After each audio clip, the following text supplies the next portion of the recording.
quero apresentar para você a jornada que nós vamos trilhar juntas para a implantação de um plano de cargos e salários. Existem várias etapas que precisam ser seguidas, de preferência em ordem lógica, tá? Em ordem sequencial. Quais etapas são essas? Olha toda a nossa jornada juntos. A gente vai começar fazendo o levantamento dos cargos. O que eu quero esclarecer? Algumas dessas etapas já foram percorridas lá no RH, o primeiro passo. Então, se você não cumpriu a etapa lá no primeiro passo, é o momento de você voltar lá, retomar, assistir as aulas de novo, fazer essa construção, porque senão você não vai ter todas as informações necessárias para efetivamente construir esse plano de cargos e salários, ok? Então, a gente começa fazendo todo o levantamento de cargos, partindo para a descrição de cargos, o desenho dos níveis de carreira. Todos esses processos já foram explicados, a gente já viveu tudo isso lá no RH, o primeiro passo, tá? E aí sim a gente vai para a pesquisa salarial, que é o próximo passo. Com a pesquisa salarial em mãos, a gente já tem todas as informações para fazer a avaliação dos cargos. A avaliação vai partir de algumas metodologias específicas que eu vou estar explicando para você.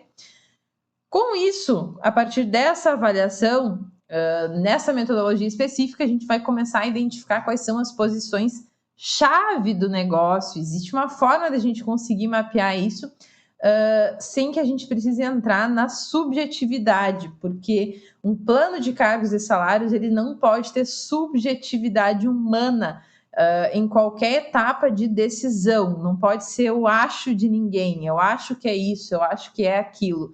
A gente precisa fugir disso. Por isso que, como metodologia, a gente torna impessoal qualquer resultado que for surgir desse plano de cargos e salários, que é exatamente o que a gente precisa para que seja um trabalho profissional.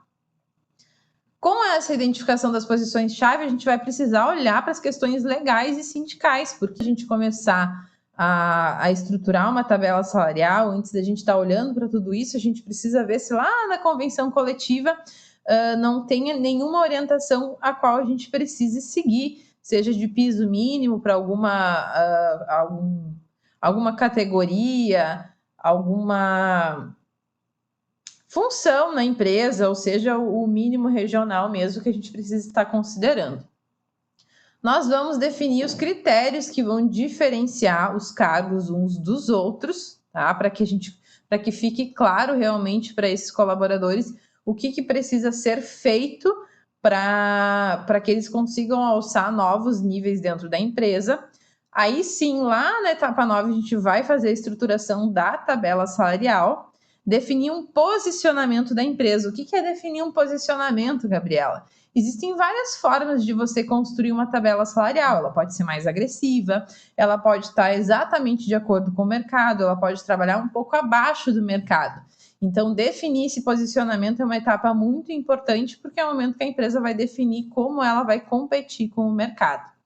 Para que a gente, então, possa partir para a etapa de aprovação dessa tabela, com essa tabela aprovada, a gente vai fazer análise do impacto que ela vai ter na folha de pagamento, porque eu construí uma tabela salarial, mas quem diz que todos os colaboradores que atuam na empresa estão enquadrados nessa tabela salarial? Pode ser que sim, mas normalmente não é o que acontece. Então, se dependendo do resultado e do posicionamento que a empresa for adotar, pode ser necessário a adequação desse público interno, que eles sofram alguma mudança de cargo ou mesmo algum ajuste salarial para que eles fiquem enquadrados na tabela.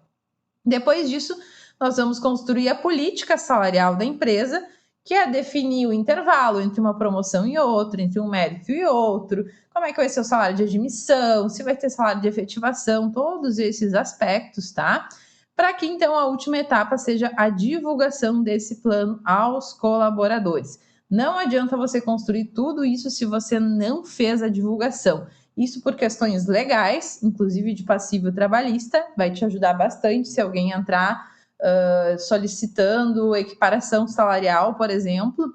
Se você tiver uma lista de chamada onde o colaborador assina, enfim, dizendo que recebeu essa informação, que conhece os critérios, que conhece o plano, dificilmente ele vai ganhar essa ação na justiça.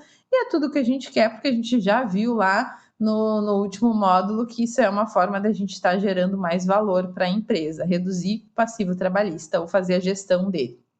Mas não vamos olhar só para o aspecto negativo, tem todo o lado positivo também da gente estar motivando e engajando esses colaboradores, mostrando caminhos e possibilidades de crescimento. Então, cada uma dessas etapas vai ser uma aula desse módulo e a gente vai começar essa jornada juntos a partir da próxima aula.